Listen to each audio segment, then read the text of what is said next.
السلام علیکم ورحمۃ اللہ وبرکاتہ۔ الحمد للہ رب العالمین والصلاة والسلام علی رسولہ الامین وعلی آلہ وصحبہ اجمعین ومن تبعہم بإحسان الی یوم الدین، اما بعد فاعوذ باللہ من الشیطان الرجیم، بسم اللہ الرحمن الرحیم۔ ان الذين كفروا ينفقون اموالهم ليصدوا عن سبيل الله فسينفقونها ثم تكون عليهم حسرة ثم يغلبون۔ سیرت النبی صلی اللہ علیہ وسلم کے اس سلسلے میں آج کے درس کا عنوان ہوگا مکہ میں مسلمانوں کے خلاف ایک بڑی جنگ کی تیاری۔ اس سے پہلے کے درس میں جنگ بدر اور اس کے نتیجے کا ذکر کیا گیا تھا کہ جنگ بدر میں مکہ کے بڑے بڑے سردار مارے گئے تھے اور تقریباً 70 افراد کو قیدی بنا لیا گیا تھا۔ یہ زندگی کا پہلا ایسا موقع تھا کہ مکہ کے لوگ کہیں قیدی بن کر جا رہے تھے، وہ بھی مسلمانوں کے ہاتھوں۔ ایک طاقت اور شوکت ہونے کے باوجود بھی، ایک رعب اور دبدبہ ہونے کے باوجود اس طرح سے وہ کمزور ہو چکے تھے کہ مسلمانوں نے ان کے بڑے بڑے سرداروں کا قتل کر دیا اور بہت سے افراد کو قیدی بنا کر مدینہ منورہ لے گئے۔ ان کے لیے یہ حادثہ اتنا بڑا زخم تھا کہ اس کی بھرپائی نہیں ہو پا رہی تھی۔ شرم سے وہ لوگوں کو اپنا چہرہ نہیں دکھا پا رہے تھے، لیکن اپنے غم کا اظہار بھی نہیں کرنا چاہتے تھے کہ اگر ہم لوگوں کے سامنے یہ بتائیں کہ ہم بہت پریشان ہو گئے، ہمارے ساتھ برا سلوک ہو گیا ہے، تو لوگ ہنسیں گے۔ لہذا غم اپنے ہی اندر، اپنے ہی پیٹ میں چھپا چھپا کر رکھ رہے تھے، اور وہ یہ بھی نہیں چاہتے تھے کہ مدینے والوں کو یہ لگے کہ ہمارے اوپر بہت بڑا پہاڑ ٹوٹ پڑا ہے۔ وہ یہ بھی نہیں بتانا چاہتے تھے کہ ایسا نہ ہو کہ ہمارے غموں کو دیکھ کر وہ خوش ہونے لگیں۔ لہذا ان لوگوں نے، جو لوگ قتل کر دیے گئے تھے، ان لوگوں کا ماتم کرنے سے بھی منع کر دیا تھا، ان پر رونے سے بھی منع کر دیا تھا۔ نہ رو، کہیں ایسا نہ ہو کہ آپ کے رونے کا مسئلہ وہاں پہنچ جائے اور انہیں معلوم ہونے لگے کہ آپ کو بڑی تکلیف ہوئی ہے۔ ان کے سامنے تکلیف کا اظہار بھی مت کرو۔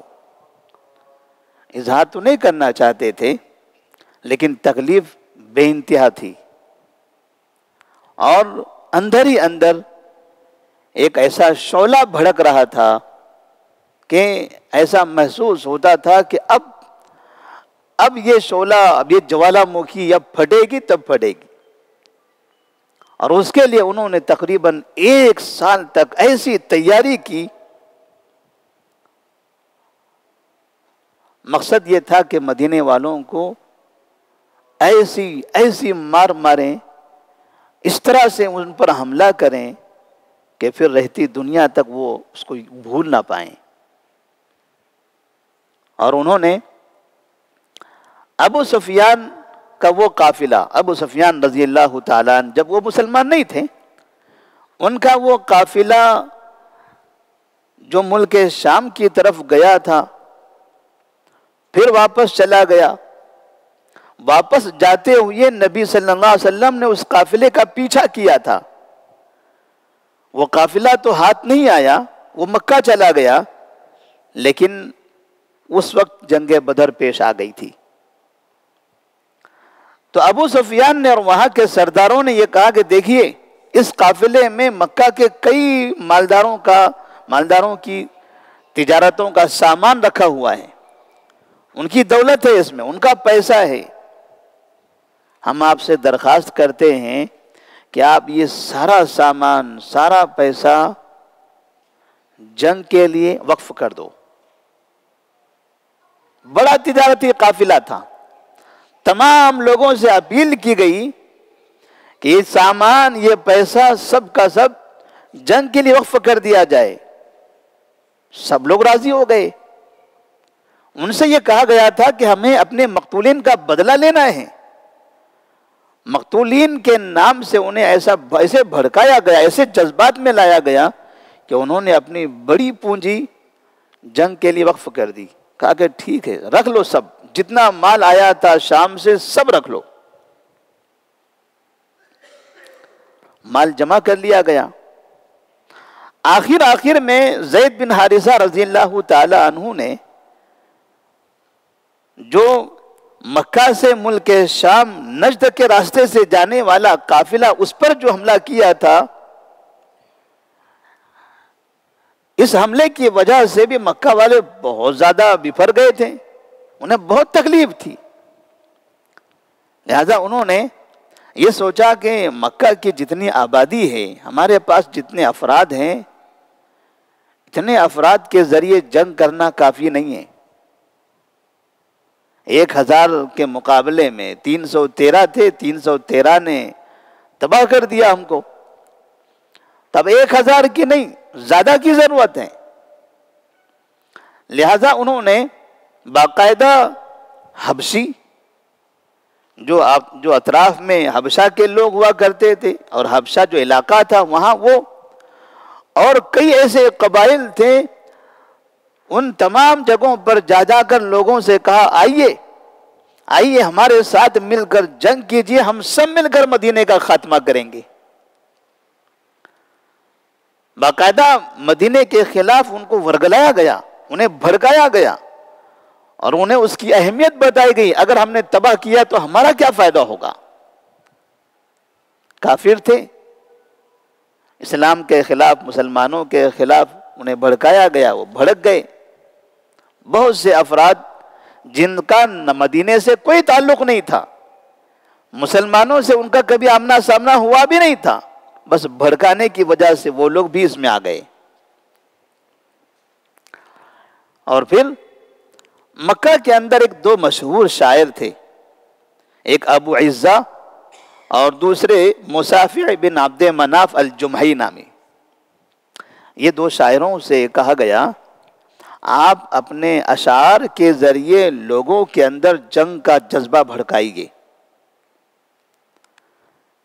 لوگ خطبوں کے ذریعے بھڑکاتے ہیں، تقاریر کے ذریعے، آپ اشعار کے ذریعے کیجیے. وہ اچھے شاعر تھے، تو ان سے کہا گیا کہ ایسے اشعار پڑھیے کہ سب کے دل کے اندر جنگ کی آگ بھڑک جائے اور سب جنگ کے لیے تیار ہو جائیں، اپنی جان اور اپنا مال سب اس کے لیے وقف کرنے لگ جائیں. تو ابو عزہ نامی جو شاعر تھے، یہ شاعر بدر کے قیدیوں میں تھے. مدینہ چلے گئے، نبی کریم صلی اللہ علیہ وسلم نے انہیں احسان کر کے معاف کر دیا تھا. جزیہ ان سے فدیہ بھی نہیں لیا تھا، بغیر فدیے کے ان کو چھوڑ دیا تھا اس شاعر کو. لیکن ساتھ میں ان سے کہا تھا ہم آپ کو ایسے ہی معاف کر رہے ہیں، آپ سے کوئی فدیہ بھی نہیں لینا چاہتے ہیں. بس اتنی درخواست ہے کہ کبھی بھی آپ ہمارے خلاف جنگ بھڑکانے میں ساتھ نہیں دینا، یا ہمارے خلاف کبھی جنگ کرنے میں شریک نہیں ہونا. اس نے وعدہ کیا تھا. آپ کا بہت بڑا احسان ہے کہ آپ ہمیں چھوڑ رہے ہو، فدیہ بھی نہیں لے رہے ہو. میں زندگی میں کبھی بھی ایسا کام نہیں کروں گا کہ جس سے آپ لوگوں کو تکلیف ہو.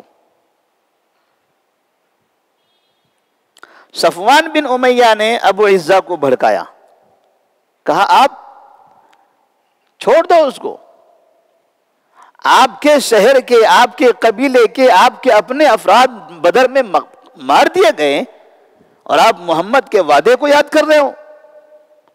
ختم کر دو اس کا وعدہ، وہ عہد کی کوئی ضرورت نہیں ہے. اب آپ کو یہاں پر جنگ کے لیے لوگوں کو بھڑکانے کی ضرورت ہے. اور یاد رکھو اگر میں جنگ میں چلا گیا اور زندہ واپس آیا تو یہ اشعار کے ذریعے لوگوں کو بھڑکانے کے بدلے میں تمہیں مالا مال کر دوں گا۔ صفوان بن امیہ نے، جو ایک سردار تھا مکے کا، انہوں نے اس شاعر کو اس طرح سے بھڑکایا، آپ اپنے اشعار کے ذریعے لوگوں کو جمع کرو، تیار کرو، ہم جنگ کر کے جب واپس آئیں گے تو ہم آپ کو مالا مال کر دیں گے۔ اس طرح سے ابو عزہ وہ تیار ہو گئے اور انہوں نے پھر لوگوں کو بھڑکانا شروع کر دیا۔ ادھر باقاعدہ ان لوگوں کو جنگ کے راستے میں نکالنے کے لیے عورتوں کو بھی تیار کر لیا گیا، عورتوں کو بھی لے چلو، عورتوں کے اندر بھی وہ جذبہ پیدا کرو تاکہ یہ عورتیں اپنے شوہروں کو، اپنے بیٹوں کو، اپنے بھائیوں کو جنگ کے میدان میں نکالیں، آر دلائیں تم کیسے مرد ہو۔ عورتیں اپنا کام کرنے لگ گئی، عورتوں نے مردوں کو آر دلا دلا کر جنگ کے لیے تیار کیا، اور پھر کتنی عورتیں باقاعدہ میدان جنگ میں بھی آئی۔ یہ ماحول بنا مکہ مکرمہ میں۔ اور پھر ہجرت کے تیسرے سال شوال کا مہینہ جب قریب قریب آ رہا تھا، اتنی ساری محنت کے بعد وہاں پر تقریباً 3000 کی فوج تیار ہو گئی۔ اس سے پہلے 1000 کی فوج تھی، ایک سال پہلے۔ ٹھیک اس کے ایک سال کے بعد سن 2 ہجری رمضان کے مہینے میں 1000 کی فوج لے کر بدر کے میدان میں آئے تھے، اور یہ سن 3 ہجری شوال کا مہینہ مکمل ایک سال ہو رہا تھا۔ یہاں انہوں نے 3000 کی فوج تیار کر لی، اور 3000 مردوں کے بعد 15 خواتین بھی ساتھ میں تھی، جو خواتین مکہ شہر کے اندر نوجوانوں کو، جوانوں کو جنگ کے لیے ابھار رہی تھی۔ کچھ ایسی خواتین بھی تھی جو میدان جنگ کی طرف بھی آئی، وہاں بھی میدان میں، تاکہ وہاں رہتے ہوئے لوگوں کو جنگ پر ابھارنے لگے۔ کوئی اگر بھاگ رہا ہو تو اسے شرم دلائیں، کیسے بھاگ رہے ہو، کیوں ڈر رہے ہو، کیوں کمزوری دکھائی دے رہی تمہارے اندر۔ عورتیں اگر مردوں کو ایسے آر دلائیں تو ظاہر سی بات ہے مرد اور جذبے میں آئے۔ اسی مقصد سے ان عورتوں کو وہاں لے جایا گیا تھا۔ 3000 مرد، 15 خواتین اور 3000 اونٹ۔ 3000 اونٹ، آپ تصور کریں اگر کسی جگہ پر کسی میدان میں 3000 اونٹ ہو تو کیسے وہ قافلہ ہوگا۔ 200 گھوڑے، اور ان گھوڑوں کو ایسے تیار کیا گیا کوئی اس پر سواری نہیں کرے گا، خالی رہیں گے گھوڑے، تاکہ یہ تھکے نہ، کمزور نہ پڑیں، بالکل نشیط رہیں۔ انہیں صرف ساتھ میں لے کر چلیں گے، ان کی پیٹھ پر کوئی سوار نہیں ہوگا، تاکہ میدان جنگ میں جب پہنچیں تو یہ گھوڑے مکمل تیار رہیں، کسی بھی قسم کی تھکاوٹ نہ رہے سفر کی ان کے اوپر، اور پھر میدان جنگ میں ان کے اوپر سواری کر کے حملہ کریں گے۔ تو اس کے لیے 200 گھوڑے تیار کر لیے گئے، اور پھر 700 درہیں جو لوہے کا لباس ہوتا ہے کہ اگر کہیں سے تیر آئے، کوئی تلوار وغیرہ مارے تو وہ لوہے کے کپڑے پر آ کے لگ جائے اور اس سے ان کے اوپر اثر نہ ہو۔ کبھی میوزیم وغیرہ میں دیکھے ہوں گے آپ لوگوں نے، اس طرح کے پرانے بادشاہوں کے کپڑے رکھے رہتے ہیں، مکمل زنجیروں کے، لوہے کے ہوتے ہیں۔ اس طرح کے 700 کپڑے تیار کیے گئے۔ یہ پوری تیاری ہو جانے کے بعد جب یہ اتنا بڑا جمگھڑا تیار ہوا، تب یہ بڑی شان کے ساتھ مکہ مکرمہ کی طرف، مدینہ منورہ کی طرف چل پڑے۔ ادھر نبی کریم صلی اللہ علیہ وسلم کو کوئی خبر نہیں، مدینہ والوں کو کچھ پتہ نہیں ہے کیا ہو رہا ہے مکہ کے اندر۔ عباس رضی اللہ تعالی عنہ ابھی مکہ میں رہتے تھے، یہ وہیں رہا کرتے تھے، یہ ابھی ہجرت کر کے مدینہ نہیں آئے تھے، مکہ ہی میں رہتے تھے۔ انہوں نے جب دیکھا کہ ہمارے لوگ، مکہ کے لوگ ایسی تیاری کر رہے ہیں تو انہیں ڈر ہوا، اتنی بڑی تیاری، اتنی بڑی فوج، جب یہ مدینہ جائے گی تو کیا ہوگا، وہاں کا عالم کیا ہوگا، سب کچھ تباہ کر کے آ جائیں گے، میرے بھتیجے کو بھی ماریں گے۔ عباس رضی اللہ تعالیٰ عنہ نے ایک خط لکھا اور ایک قاصد سے کہا جاؤ سیدھے محمد کے پاس میرا ایک خط دے کر آؤ۔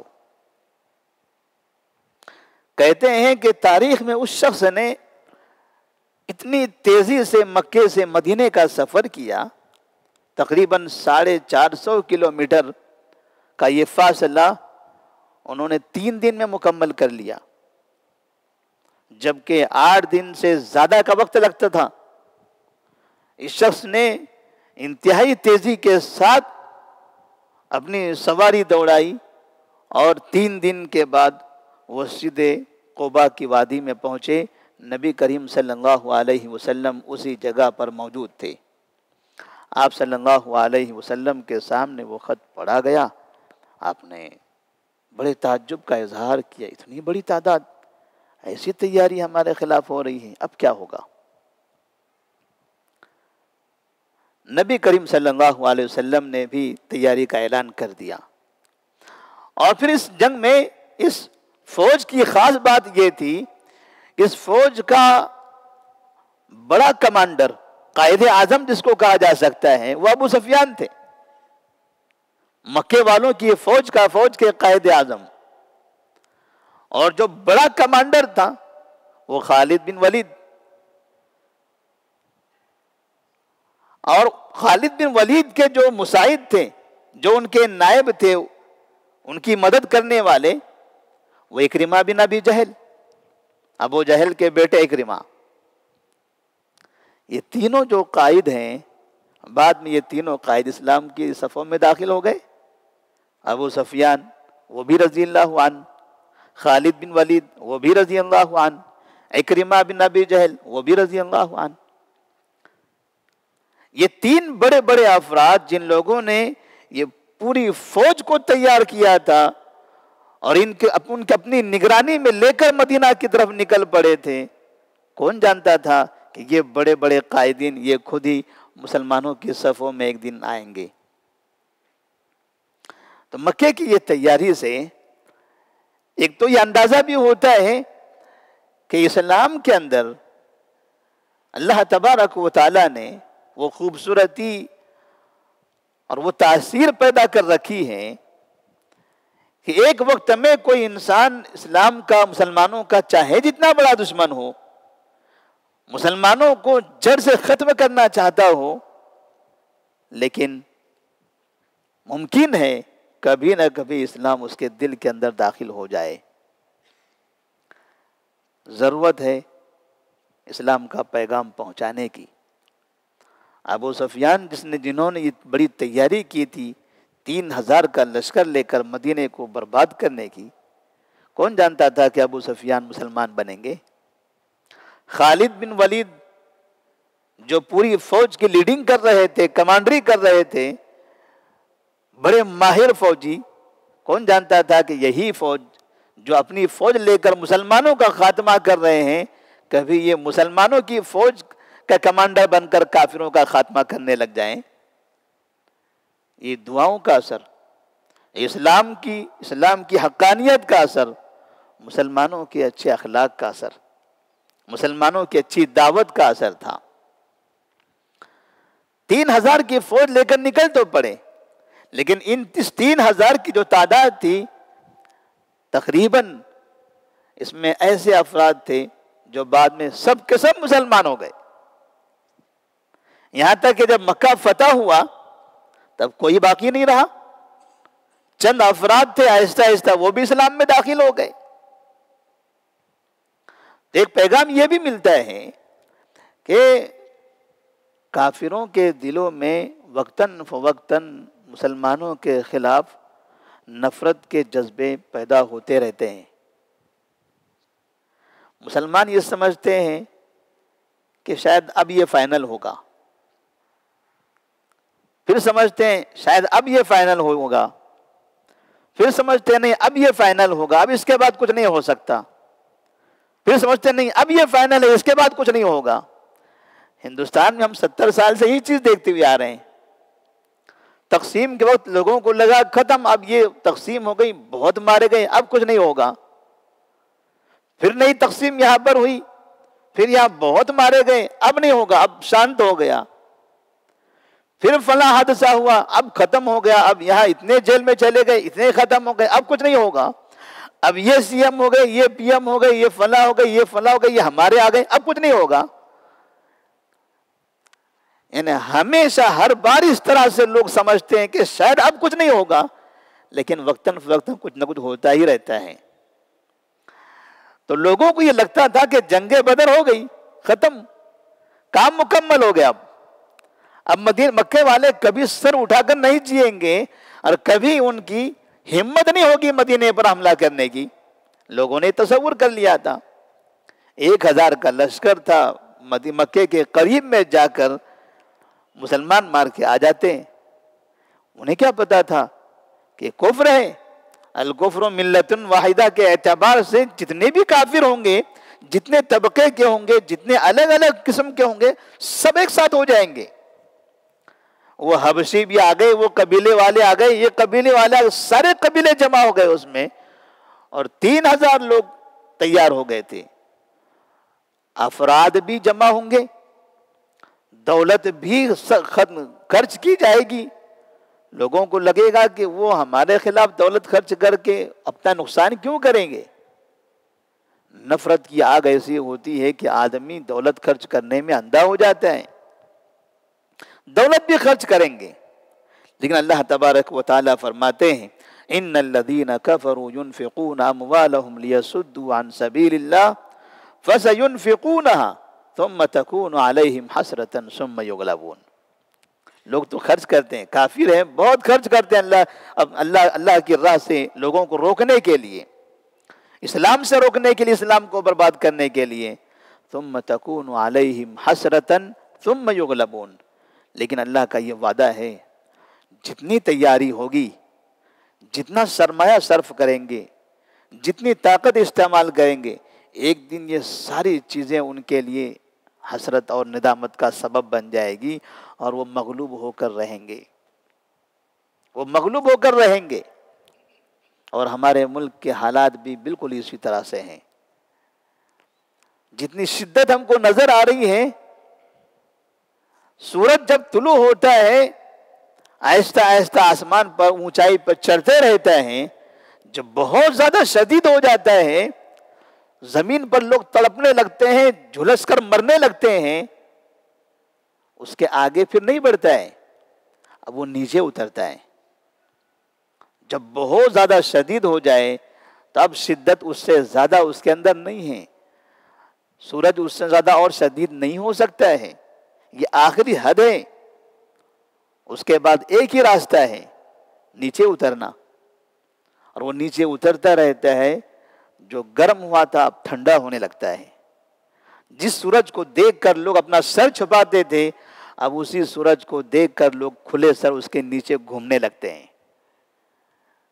یہی چیز ہے، ہم ملک میں جہاں یہ شدت دیکھتے ہیں، یہ شدت مسلمانوں کے لیے ایک بہترین پیغام ہے کہ مستقبل ہندوستان کے اندر مسلمانوں کا بہت روشن ہونے والا ہے، اور یہاں اسلام کی ایسی شعائیں یہ ایسے تمام افراد کے دلوں کے اندر داخل ہونے والی ہے کہ چند سالوں کے بعد مسلمان خود پریشان ہوگا۔ ہم تو خاندانی رہے، ہم نے تو کچھ کام کیا ہی نہیں ہے۔ جو غیر خاندانی تھے، جو ہمارے اتنے خلاف ہوا کرتے تھے، ملک میں دیکھو تو وہی داعی بنے ہوئے ہیں، وہی مبلغ بنے ہوئے ہیں، وہی اپنی طاقت سے، اپنے پیسوں سے لوگوں کو اسلام میں داخل کر رہے ہیں۔ ہم نے کیا کیا ہے؟ ہم کچھ بھی نہیں، خالی بس لوگوں کو بولتے رہ گئے، ہم نے کام کچھ نہیں کیا ہے، ہم صرف گنتے رہے، فلاں نے ایسا کیا، فلاں نے ایسا کیا، کام کچھ بھی نہیں کیا ہم نے۔ لوگ کر رہے ہیں، تو ایسی صورت میں ہمارا کام لوگوں کے درمیان اسلام کی دعوت کو عام کرنا ہے۔ اگر ہم نے نہیں کیا تو وہ کام تو اللہ کر کے ہی رہے گا. انا نحن نزلنا الذکر و انا لہ لحافظون. شریعت کی حفاظت اللہ تبارک و تعالیٰ کرنے والا ہے اور یہ قیامت تک ہوتی رہے گی. عمر فاروق رضی اللہ تعالیٰ عنہ خلیفہ بن گئے تھے، مسلمانوں کے خلیفہ، جنہوں نے نبی کو قتل کرنے کے ارادے سے گھر سے باہر کا سفر کیا تھا. ابو سفیان، ان کے بیٹے، ان کی نسلیں مسلمانوں کی کئی سال تک خلیفہ بنے رہے. جو ابو سفیان مسلمانوں کا خاتمہ کرنے کے لیے جنگ احد میں باہر نکلے تھے، نسل در نسل مسلمانوں کے خلیفہ بنے اور مسلمانوں پر انہوں نے حکومت کی، اسلام کو پوری دنیا میں عام کیا تھا. یہ ہوگا انشاءاللہ. اللہ تبارک و تعالیٰ سے دعا کریں اللہ تبارک و تعالیٰ اسلام کی اور مسلمانوں کی حفاظت فرمائے، اور جنہوں نے اسلام کو پہچانا نہیں ہے اللہ تبارک و تعالیٰ ان تک ہم اسلام کو پھیلانے کی، پہنچانے کی توفیق عطا فرمائے. والسلام علیکم ورحمۃ اللہ وبرکاتہ.